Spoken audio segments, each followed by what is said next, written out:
Bonjour tout le monde, bienvenue à cette nouvelle capsule vidéo sur le système respiratoire. Donc ce sera la dernière capsule, on va terminer la matière sur le système respiratoire au cours de la capsule 7, donc cette capsule-ci.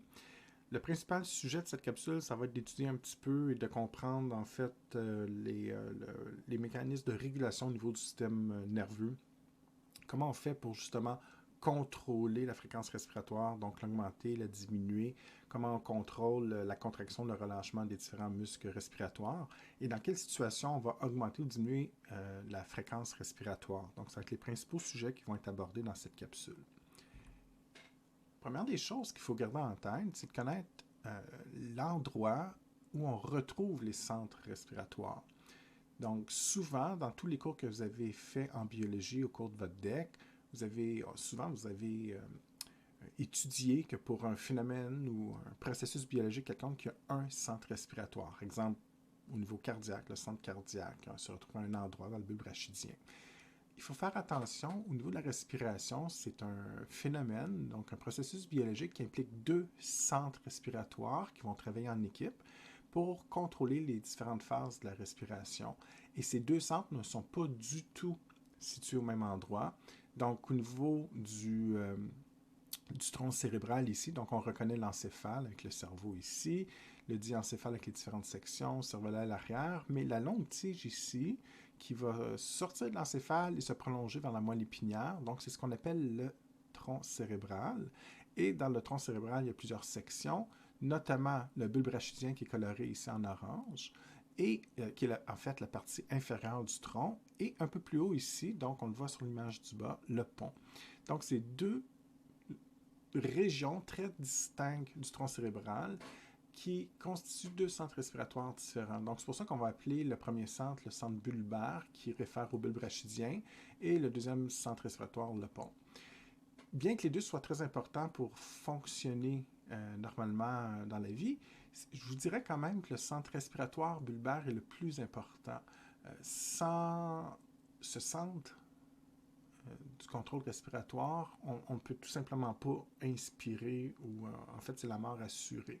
S'il y a une dysfonction au niveau du centre respiratoire du pont, on va avoir des problèmes à respirer de façon adéquate. On ne pourra peut-être plus ajuster de façon efficace l'augmentation de la fréquence respiratoire ou la diminution, c'est possible.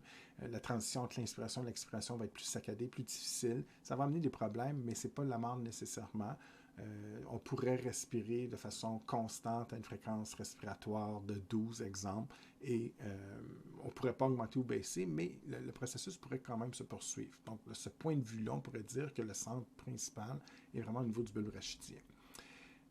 À l'intérieur de ces deux centres, donc on a des groupes de neurones qui vont vraiment travailler en équipe pour coordonner en fait la contraction du diaphragme et des muscles intercostaux externes que vous avez déjà étudiés dans les dernières capsules, qui vont donc permettre l'inspiration entre autres choses.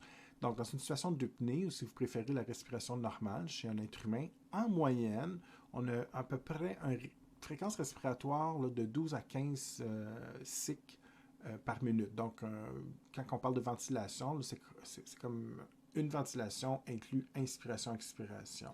Donc, on arrive à faire à peu près 12 ventilations, comme ça, 12 à 15 ventilations minutes. C'est donc la norme. En haut de 15, on va parler d'hyperventilation. En bas de 12, on va parler d'hypoventilation, donc une fréquence respiratoire plus faible. Cette figure est un résumé de votre manuel, en fait, qui, au premier coup d'œil, semble bien complexe, mais en fait, l'idée ici, c'est de vous simplifier un petit peu la tâche pour tenter de vous expliquer comment tout ça fonctionne, comment on arrive à coordonner l'activité des deux centres pour permettre la contraction musculaire. Donc, pour bien comprendre ce schéma-là, première des choses, ce que je pointe présentement à l'écran, le bulbe rachidien, donc c'est un des premiers centres, je vous disais le plus important au niveau de la respiration. Et on a le deuxième centre ici, qui est le pont, que je vais laisser de côté pour l'instant. Ensuite, au niveau du bulbe rachidien, il y a comme deux groupes de neurones très importants qui ont un peu une fonction différente et d'ailleurs, ils vont avoir un nom différent.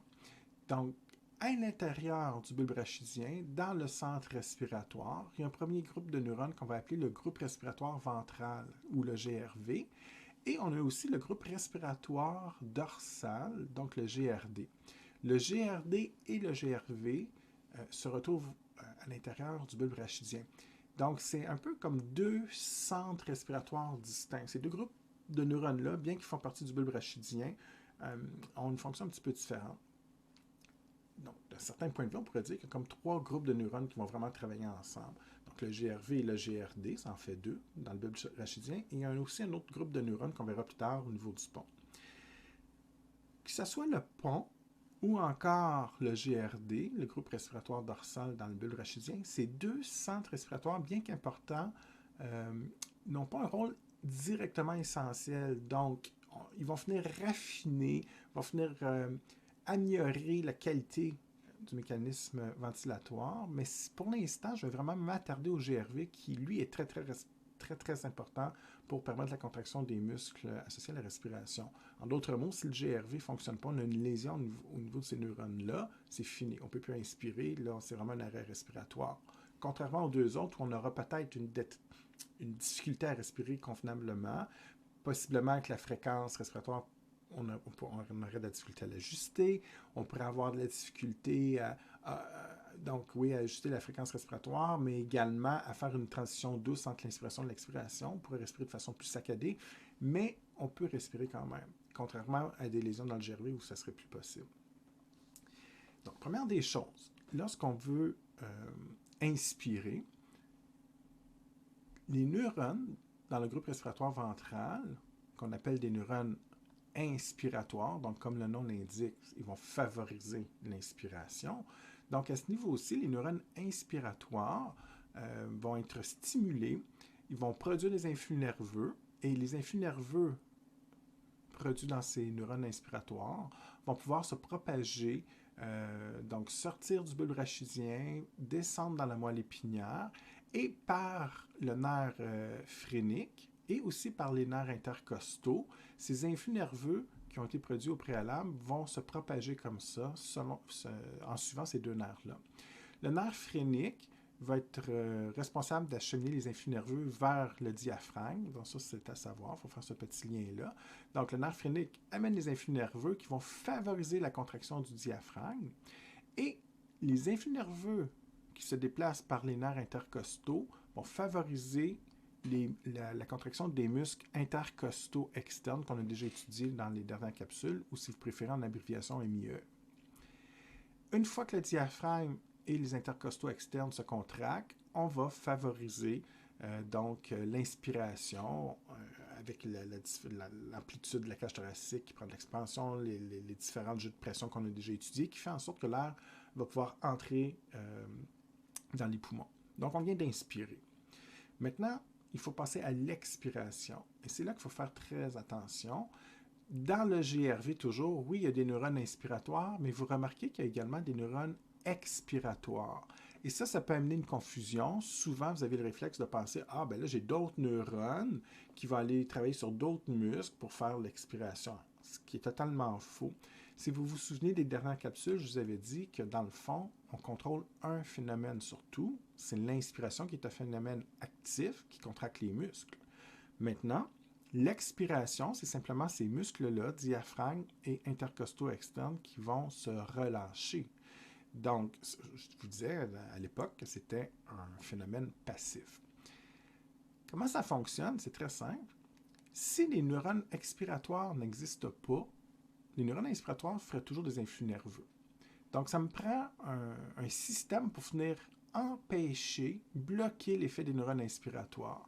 Donc, les neurones expiratoires, ici, que j'ai encerclés, ce qu'ils vont faire, c'est qu'ils vont tout simplement relâcher des neurotransmetteurs, des substances chimiques, qui peuvent soit activer un neurone pour produire un influx nerveux, mais il y a d'autres neurotransmetteurs qui vont bloquer le neurone et l'empêcher de faire des influx nerveux.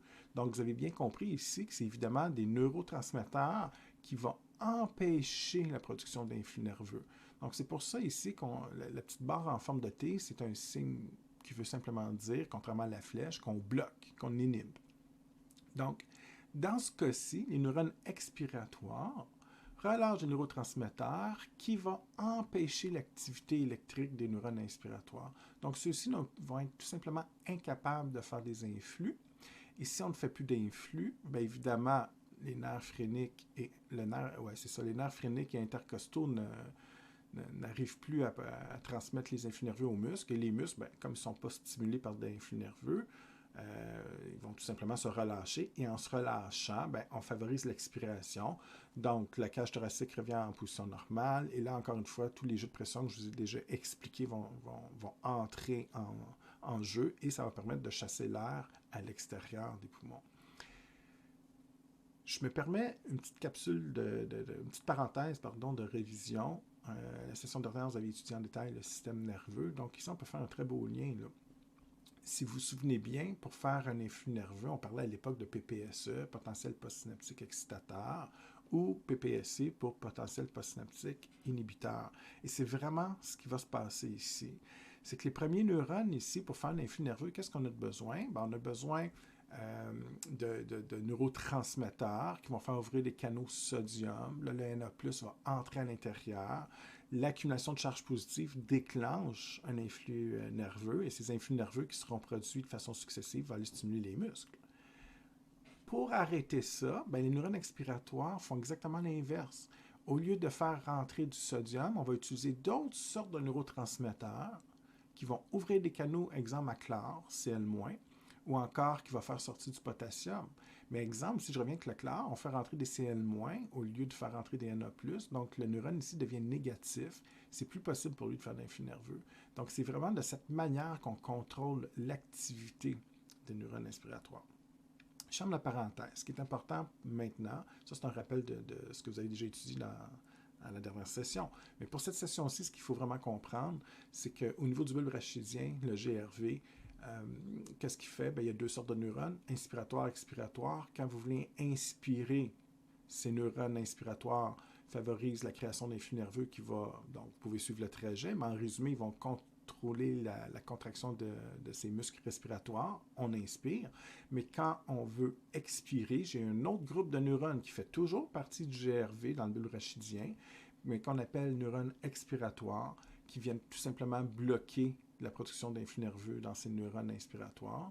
Donc, c'est pour ça que je les ai mis en rouge avec la barre en T. Ça bloque cet effet-là. Donc, il y a relâchement des muscles et expiration. Ça, c'est l'essentiel, c'est le cœur de la mécanique. Maintenant, ce qu'il faut savoir, vous vous demandez probablement, ouais, mais le pont puis l'autre groupe, à quoi ça sert? Et là, c'est du raffinement. Donc, là, on a la base qui est essentielle pour notre survie, mais pour raffiner la mécanique ventilatoire, on a les deux centres comme ça qui peuvent venir moduler l'activité du GRV. Exemple, le groupe respiratoire dorsal, le GRD, n'est pas impliqué directement dans la contraction des muscles. Ils n'ont aucun effet.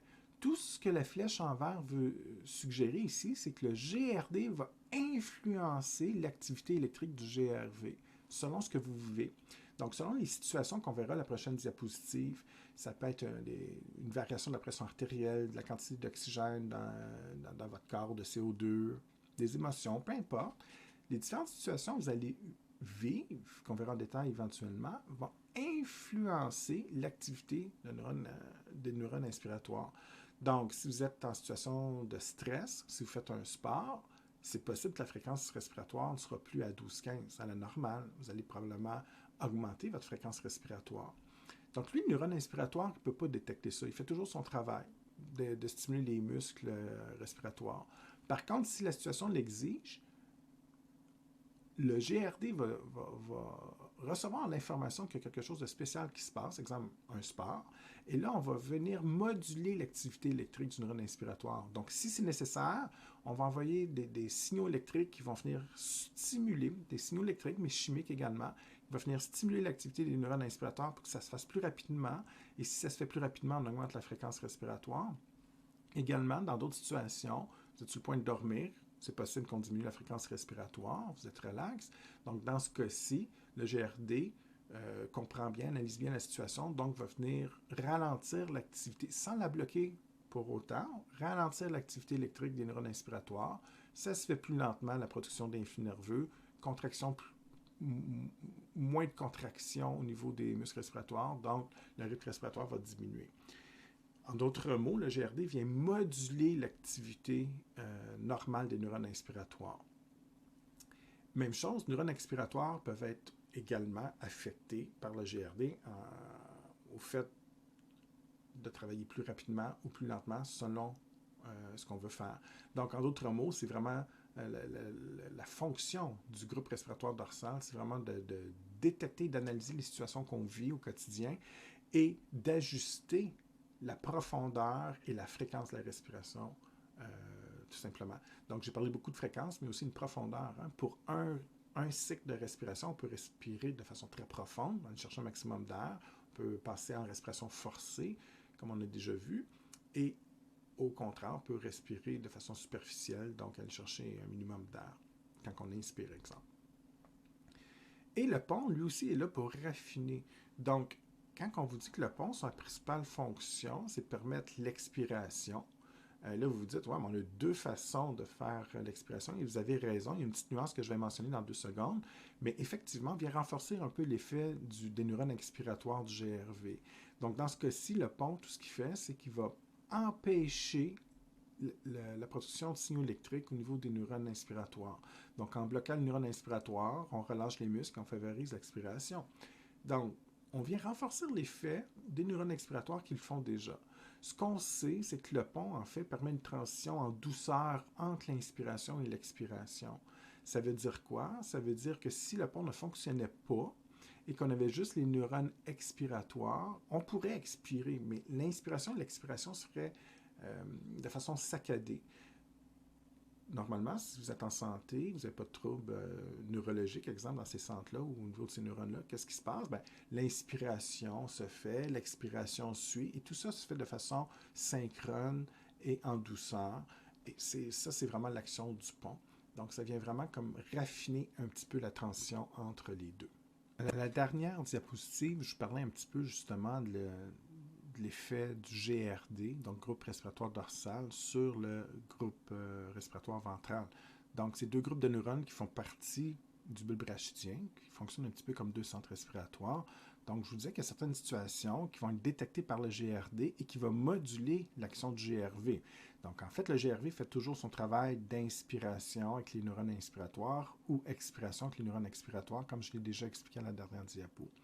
Mais ça peut se faire vite, normal ou lentement. Donc, c'est ce qui va modifier la fréquence respiratoire et cette modification de la fréquence respiratoire est contrôlée par le GRD. Maintenant, quelle situation fait en sorte que le GRD va stimuler ou non l'activité du groupe ventral ici? Premièrement, chimiorécepteurs, donc des récepteurs qui détectent certaines substances chimiques. Les trois plus importantes au niveau de la fréquence respiratoire, c'est le CO2, l'oxygène et les hydrogènes. Pour aujourd'hui, les hydrogènes, je ne vais pas vous en parler en détail. On a une séquence de capsules qui va vous expliquer vraiment l'importance. C'est un peu plus complexe en fait. Donc, on en reparlera quand ça sera le temps.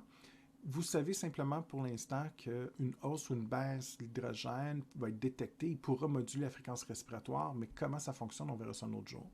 Par contre, dioxyde de carbone et oxygène, ça, je veux que vous le sachiez. Donc, si, exemple, vous avez une diminution d'oxygène dans le corps, une situation d'hypoxie, le GRD, donc les chimiorécepteurs détectent une faiblesse au niveau de l'oxygène. On informe le GRD au niveau du bulbe rachidien et le GRD, lui, en recevant l'information, va émettre des influx nerveux et un relâchement de neurotransmetteurs qui vont, dans ce cas-ci, stimuler l'activité du ventral. Donc, le ventral, dans ce cas-ci, va faire son travail plus rapidement. Il y aura une stimulation accrue des muscles respiratoires et donc on va augmenter la fréquence respiratoire, évidemment, pour aller chercher un maximum d'oxygène. Hein. On manque d'oxygène, on va aller en chercher plus, donc on respire plus vite. En même temps, pour X raisons, si vous avez une augmentation du CO2, une accumulation du CO2, exemple, dans le sang, c'est un déchet toxique, le dioxyde de carbone. On sature l'hémoglobine dans les globules rouges, il n'y a plus de place pour l'oxygène, donc on peut même s'asphyxier, hein, vous savez, on peut mourir. Donc, dans ce cas-ci, il faut se débarrasser du surplus de CO2. Même chose, chimiorécepteur informe le GRD, GRD stimule le GRV, et dans ce cas-ci, on augmente également la fréquence respiratoire. Pourquoi? Parce qu'on va éliminer un maximum de CO2, donc plus qu'on respire vite, plus qu'on élimine de CO2. La même logique, on a d'autres récepteurs qui détectent la pression, les barorécepteurs qui peuvent être situés à différents endroits. Oui, au niveau des vaisseaux sanguins, mais également, on peut avoir des barorécepteurs situés au niveau de la plèvre, hein, autour des cette séreuse autour des poumons. Donc, s'il y a une pression accrue sur la plèvre, s'il y a des étirements excessifs ou anormaux, ça peut être détecté comme un stress, comme un problème. Donc, cette hausse de pression-là, ou parfois au niveau de la carotide aussi pour des deux carotides au niveau de la pression sanguine. Donc, si les pressions sont trop fortes ou un étirement excessif, ça informe encore une fois le GRD qui va stimuler le GRV à augmenter la fréquence respiratoire. Même logique propriocepteur, donc tout comme les barorécepteurs dans la plèvre ou dans les tissus musculaires, les propriocepteurs vont détecter, souvent sont situés au niveau des muscles aussi, mais ils vont détecter, on vous dit ici les mouvements du corps, c'est vrai, mais moi je vais un peu plus loin que ça. Moi j'aime bien dire, c'est l'orientation de votre corps dans l'espace 3D. Et l'exemple que je donne souvent, c'est que si vous êtes dans un manège, dans un parc d'amusement, je vous bande les yeux et que vous avez la tête en bas, vous ne voyez pas le ciel, vous ne voyez pas le sol, mais votre corps instinctivement va savoir que vous n'êtes pas du bon sens. Hein? On sait que vous avez la tête inversée. C'est les propriocepteurs qui vont détecter ça, qui vont informer les différents centres de l'encéphale pour vous dire que vous n'êtes pas dans le bon sens, on peut dire. Donc, dans ce cas-ci, les propriocepteurs qui détectent des mouvements anormaux au niveau des muscles ou les barorécepteurs de la plèvre qui détectent des étirements excessifs vont également informer le GRD et celui-ci va répondre en stimulant le GRV pour augmenter la fréquence respiratoire. L'atout, évidemment, qui est un réflexe de protection. Donc, lorsqu'on enclenche le réflexe de l'atout, c'est détecté par le GRD qui stimule également la fréquence respiratoire, donc toujours en agissant par l'intermédiaire du groupe ventral ici. Les émotions, ça, vous l'avez tous vécu au cours de votre vie. Donc, le système limbique, c'est cette partie de l'encéphale, en fait, il y a plusieurs parties de l'encéphale qui font partie du système limbique, mais l'ensemble de ces structures vont contrôler la production d'émotions, pas des émotions positives, négatives, peu importe. Vous soyez en colère, amoureux, triste, apeuré, peu importe, c'est des émotions, mais qui sont créées comme par le système limbique. Donc, dans ce cas-ci, certaines émotions vont stimuler ou non la fréquence respiratoire. Et la production de ces émotions-là par l'encéphale, par le système limbique, va informer, encore une fois, le GRD, qui lui va moduler l'activité du GRV. Donc, vous l'avez tous vécu, vous êtes célibataire, vous rencontrez quelqu'un d'intéressant, vous revoyez quelqu'un d'intéressant. Oui, la fréquence cardiaque augmente, mais la fréquence respiratoire va augmenter aussi. Vous avez peur, c'est le même phénomène. Vous ne pouvez pas contrôler ça de façon volontaire, évidemment. C'est vraiment ce système nerveux autonome, donc par l'intermédiaire justement de ces groupes de neurones GRD et GRV qui vont s'influencer mutuellement pour augmenter la fréquence respiratoire. L'hypothalamus, que vous avez déjà étudié aussi à la session dernière, qui fait en fait cette petite structure de l'encéphale qui est située en plein cœur du cerveau, qui a tellement de fonctions importantes et vitales. On contrôle le SNA, centre de la faim, peut produire certaines émotions, donc relais olfactif, il fait plein de choses. Mais entre autres, c'est aussi le centre qui contrôle la température. Et dans des situations de fièvre, par exemple, où on augmente la température, vous allez parfois voir ça chez certains patients. Si la fièvre devient forte, il y a une augmentation de la fréquence respiratoire. Plusieurs explications à ce phénomène-là, mais celle que je présente aujourd'hui en rapport avec mon cours, l'hypothalamus contrôle, en fait, c'est un dérèglement de l'hypothalamus qui favorise la hausse de la température et de la fièvre, mais en même temps, il est relié au GRD. Donc, en créant la fièvre comme ça et cette hausse de température, on vient en même temps informer le GRD qui, lui, va réagir en stimulant le GRV, comme je le disais tantôt, et le GRV va modifier à la hausse la fréquence respiratoire. Ce qui m'intéresse particulièrement, c'est le lobe frontal. Donc ça, c'est très surprenant et il faut y réfléchir pendant quelques secondes. Tout ce que je viens de dire, si je le compare, par exemple, avec le système cardiaque, fait un certain sens. Donc, de façon involontaire, on augmente la fréquence cardiaque ou on peut la diminuer selon les situations, exemple, variation de pression, peu importe. Certaines émotions également, vous avez peur, fréquence cardiaque augmente. Mais il y a une grande différence entre les centres qui contrôlent la respiration et la fréquence cardiaque, c'est le lobe frontal. Donc, cette région où on va faire la différence entre le bien et le mal, la région où on peut poser cette région du cerveau où on peut poser des raisonnements très cartésiens, très logiques, très scientifiques. Donc, vous savez que ça fait partie du lobe frontal.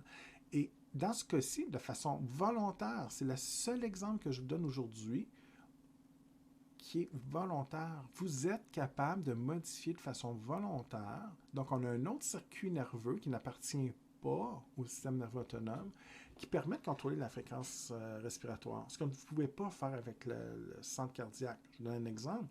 Si aujourd'hui, je vous demande, parfait, augmentez votre fréquence cardiaque et je veux que votre cœur, au lieu de battre autour de 70 battements minute, passez ça à 110. Personne n'est capable de faire ça de façon volontaire.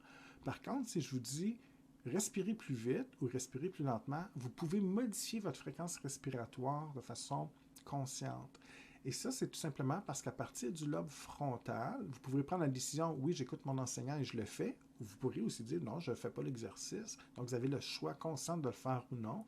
Et ça s'explique simplement par le fait qu'il y a une voie nerveuse qui relie le lobe frontal au GRD. Et en informant le GRD, il pourra soit stimuler ou non le GRV pour augmenter ou non la fréquence respiratoire. Mais ça, c'est un circuit unique qui relie les centres respiratoires du bulbe rachidien au lobe frontal, ce qu'on ne verra pas, exemple, avec les autres organes, notamment le centre cardiaque. Donc, c'est un peu exceptionnel. Cette figure de votre manuel qui semble bien complexe est en fait un résumé des deux premières diapos que je vous ai présentées. Donc, c'est une façon plus imagée d'illustrer tout ce que je discute avec vous depuis quelques instants. En fait, il ne faut pas se perdre dans toutes les informations de dessin et de flèches. C'est simple, il faut juste résumer un petit peu. Donc, pour constituer la moelle épinière, j'ai les différents muscles respiratoires. Donc, exemple ici, les intercostaux externes, une partie du diaphragme ici qui pourrait se prolonger comme ça sous la cage thoracique. Et donc, ce qu'on voit en bleu, c'est des voies sensitives qui viennent informer essentiellement le centre, les deux centres respiratoires qu'on a vus dans le bulbe, GRD et GRV. Et on se souvient qu'il y en a un qui influence sur l'autre, donc le GRD stimule ou non le GRV. Pour le reste, c'est un résumé de ce que je vous ai dit. Donc, chimiorécepteurs qui détectent CO2 ou oxygène, les barorécepteurs pour les pressions, pour les propriocepteurs au niveau des muscles. On ne le voit pas très bien ici, mais l'encéphale avec la région limbique, le lobe frontal, tout ce que j'ai mentionné précédemment, qui peuvent venir aussi influencer le bulbe rachidien, et le pont qu'on a déjà discuté aussi, qui peut venir permettre de faire des transitions en douceur au niveau de l'inspiration, de l'expiration. Donc, en gros, peu importe que ce soit les chimiorécepteurs barreaux, peu importe la situation qu'on vit, ou les barorécepteurs au niveau des carotides que je vous parlais tantôt, peu importe, ce qu'on fait, c'est qu'on informe le GRD, reçoit l'information, ensuite on stimule le GRV, et le GRV fera son travail de produire des influx nerveux par le nerf phrénique pour stimuler le diaphragme, ou les nerfs intercostaux pour stimuler les muscles intercostaux externes. Contraction de l'ensemble de ces muscles-là favorise l'inspiration. J'ai le pont et les neurones expiratoires du GRV qui bloquent la production d'influx nerveux, relâche les muscles, on expire. Simplement, toutes ces situations qu'on voit avec les flèches en bleu qui viennent moduler l'activité du GRD et du GRV pour en fait faire en sorte qu'on augmente ou non la fréquence respiratoire. Donc, c'est exactement la même chose, c'est juste qu'on peut voir un peu mieux ici comment tout est relié entre les différentes parties du corps. Maintenant, cette diapo vous montre justement dans quelles situations c'est les plus importantes. Donc, je veux que vous soyez à l'aise à distinguer les situations en vert versus en rouge. Donc, qu'est-ce qui fait qu'on augmente l'activité du GRV ou non? En d'autres mots, qu'est-ce qui fait qu'on augmente la fréquence respiratoire ou au contraire, pourquoi on va la diminuer? Donc, l'hydrogène, j'en parle pas beaucoup, je l'ai dit, j'en reparlerai plus tard quand ça sera le temps, mais un manque d'oxygène, un surplus de CO2, comme je l'ai déjà mentionné, les cas de fièvre avec une température élevée, certaines émotions, tout ça va contribuer à augmenter l'activité du GRV. Donc, GRD détecte ces situations, stimule le GRV, on augmente non seulement le rythme respiratoire, mais on va avoir une respiration beaucoup plus profonde également. Au contraire, il n'y a pas assez de CO2 dans votre corps, ou il y a beaucoup trop d'oxygène pour X raisons, peut être d'autres types d'émotions aussi, ou encore un étirement excessif au niveau de la plèvre. On dit les poumons, mais c'est plus au niveau de la plèvre. Dans ce cas-ci, on va diminuer le rythme respiratoire. La profondeur de la respiration va être plus léger aussi. Donc, voilà. Ce qui est particulièrement important pour le cours, évidemment, on va reprendre ça dans plusieurs capsules, c'est ces éléments-là ici. Donc, ça, évidemment, il faut être très, très à l'aise avec ça, à savoir si ça augmente ou non la fréquence respiratoire.